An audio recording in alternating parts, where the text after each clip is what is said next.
આગ્રામાં અનેક હત્યાનો મામલો સામે આવ્યો છે. પત્નીએ જ પોતાના પતિની હત્યા કરી તેમના મૃતદેહને ઘરના બાથરૂમના ફ્લોર નીચે દાટી દીધાનો આરોપ છે. લગભગ 45 દિવસ સુધી પતિ ગુમ હોવાનો નાટક કર્યા બાદ આખો મામલો પોલીસ સમક્ષ ખુલ્લો પડ્યો. ઉત્તર પ્રદેશના આગ્રામ પોલીસ 30 વર્ષીય રૂબી શર્માની ધરપકડ કરી છે.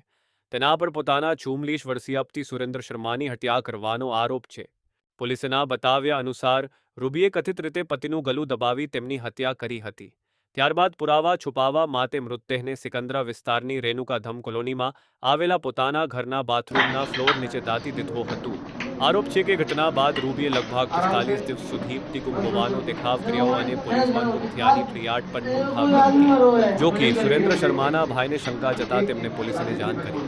ત્યારબાદ પોલીસે રૂબીની પૂછપરછ કરી અને શંકાના આધારે બાથરૂમનો ફ્લોર ખોદતા ત્યાંથી મૃતદેહ મળી આવ્યો. હાલ પોલીસે આરોપી મહિલાની ધરપકડ કરી આગળની કાયદેસરની કાર્યવાહી શરૂ કરી છે. સમગ્ર મામલાની વિગતવાર તપાસ ચાલુ છે. યુટ્યુબ ચેનલને સબસ્ક્રાઇબ કરો. વિડીયો પસંદ આવ્યું હોય તો લાઇક, શેર અને કોમેન્ટ કરો. આભાર.